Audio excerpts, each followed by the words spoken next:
승무원들에게 홀수해는 징크스의 숫자다. 비행 3년, 5년, 7년 차가 그런 해다. 비행 3년 차가 되면 승무원 생활에 회의가 생기기 시작하며 마음이 힘들어진다. 5년 차가 되면 시차를 극복해가는 과정에서 쌓였던 피로와 스트레스로 체력이 달리고 몸에 무리가 오면서 직장 생활의 연장을 고민하게 된다. 7년 차가 되면 대부분 결혼 생활을 병행해가는 과정에서 2세 양육과 교육에 대한 부담이 생겨 이제 내려갈까? 라는 고민이 커진다.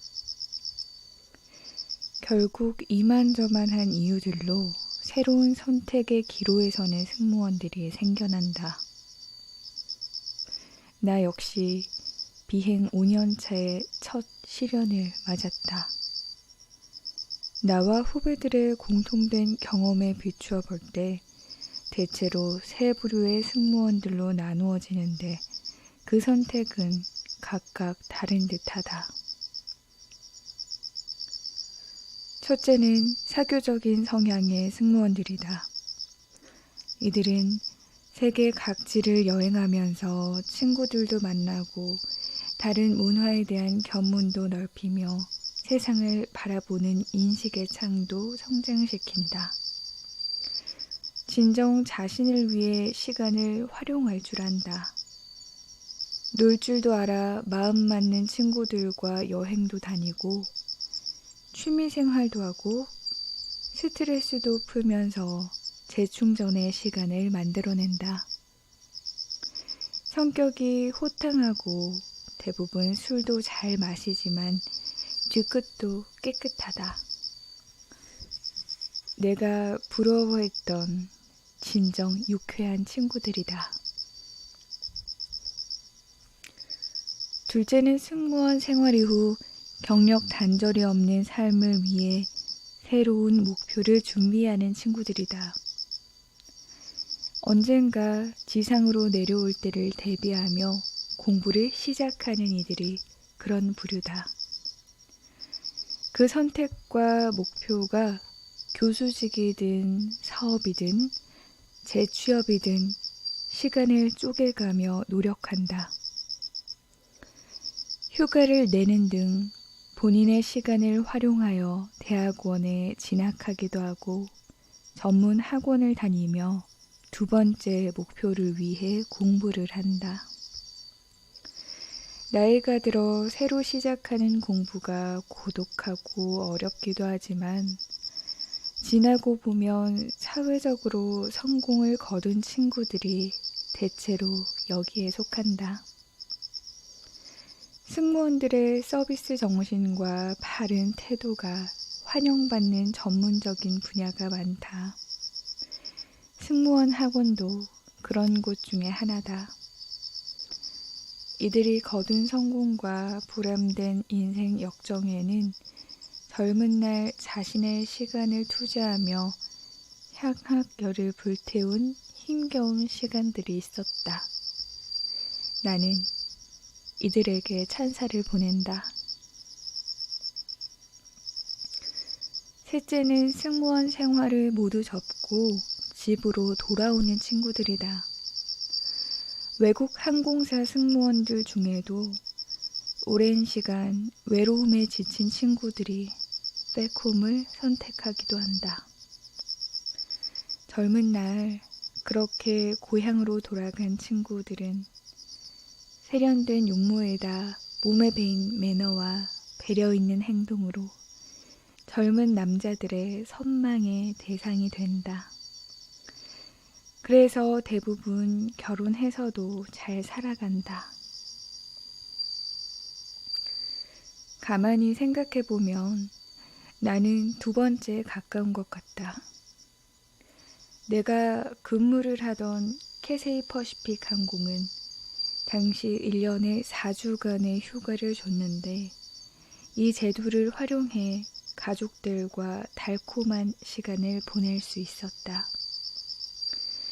휴가 때마다 어머니는 고향에서 맞선 자리를 잡아놓으셨는데 기억해보면 당시 대구 시내 맞선 명소로 유명했던 로얄 호텔에 어머니가 지불하신 커피값도 만만찮았으리라 여겨진다. 결혼 후 2년 가까이 더 비행을 하고 1989년이 되던 7년 차에 한국으로 돌아와서 육아와 공부를 병행하기 시작했다. 후회 없이 열심히 살았고 이제는 후배 양성의 길로 돌아선 사람이 되었다. 7년 가까이 승무원 생활을 했으니 타국에서의 외로움과 회의는 어쩌면 당연했다. 타양에서 혼자 생활을 지속하던 터라 특별한 이유가 없어도 한국에 돌아오고 싶었다. 홍콩에 있건 다른 나라에 잠시 머무르건 어머니와는 자주 전화통화도 하고 소통도 원활한 편이었지만 나 역시 결국 지독한 향수병에 걸리고 말았다. 특히 명절에는 더욱 서러웠다. 내가 집으로 전화하는 날이면 반갑다며 어머니, 아버지, 오빠와 언니들과 차례로 수화기를 바꿔가며 안부 인사를 나누곤 했다. 얼마나 그리웠던지 차마 수화기를 놓을 수가 없었다. 그러나 통화가 끝나면 싸늘하게 밀려오는 외로움이 나를 더욱 견디기 힘들게 했다. 가족들과 통화를 끝내고 침대에 누워 하루 종일 숨죽여 잠들 때까지 온 날도 여러 번 있었다. 그러던 어느 날 전화를 끊고 나는 결심했다. 이대로 목적 없이 계속 비행만 하다가는 바보가 되겠다는 생각이 들었다. 승무원 이후의 삶이 필요했다. 결국 나는 그해 결혼을 하고 가정을 꾸렸다. 그러자 오히려 편안해졌다. 새로운 삶의 목표를 가지게 되니 모든 비행 시간이 다시 애틋해지고 소중해졌다. 마지막 비행은 자부심으로 가득 찼던 캐세이 퍼시픽 승무원으로서 만 7년이 채 안 되는 날이었다. 혹여 미련이 남을세라 온 정성을 다했다. 마음의 찌꺼기조차 남김없이 털어내고 싶었다. 마지막이라 그랬을까? 그날 비행기 구석구석 점프시트를 비롯해 기내 어느 한 곳도 애정이 가지 않는 공간이 없었다. 그렇게 마지막 런던 비행을 끝으로 나는 고국으로 돌아왔다. 고국에서 새로운 삶을 시작하고 아기를 키우면서 나는 새로운 목표를 세우기 시작했다. 원래 내가 좋아했던 다른 일은 무엇이었는지를 곰곰이 생각하자 캐세이 퍼시픽에 첫 발을 디뎠을 때가 떠올랐다. 만일 내가 전문적인 승무원 공부를 제대로 하고 왔더라면 보다 나은 준비된 사람이 되어 더 성장할 수 있었을 텐데 하는 아쉬운 마음이 생겼다. 불현듯 학창시절 선생님이 꿈이었던 지난 시절이 떠올랐다. 여고 시절 존경했던 세계사 선생님처럼 멋진 수업을 하면서 훌륭한 제자들을 길러봤으면 하는 생각도 들었다. 1991년 나는 대구에서 수도 스튜어디스 센터를 설립했다. 그때까지 우리나라에는 없던 서비스 종합학교를 세우는 것이 나의 꿈이었다. 체계적인 직업 교육 시스템을 만들어서 마치 스위스의 체계적 교육, 나아가 실무와 이론을 겸비하여 공부가 바로 직업이 될 수 있게 하는 서비스 종합 교육 시스템을 구축하고 싶었다.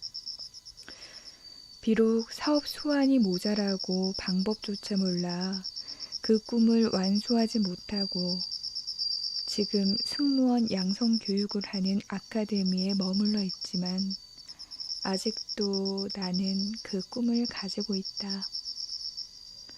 그래서 우리 아카데미의 제자 한 명 한 명에게 이토록 정성을 쏟았나 보다. 내게 배운 제자 누군가가 그 꿈을 이루어 주리라 믿으면서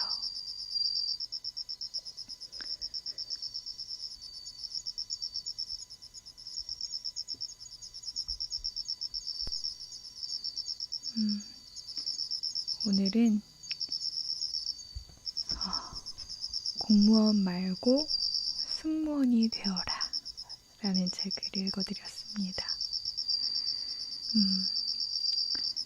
승무원이 되고 싶어하는 분들이 읽으면 정말 좋은 책인 것 같습니다. 출판사는 스카이북스고요. 저자는 최혜련 대표님입니다. 현재는 스카이 승무원 아카데미 대표로 있고요. 캐세퍼시픽 항공사 승무원, 그리고 후에는 에미레이츠 항공사 한국면접관, 카타르 항공사 한국면접관으로 있으셨다고 합니다. 여러분들의 좋아하는 책을 추천받겠습니다. 댓글에 남겨주시면 제가 읽어드릴게요. 끝.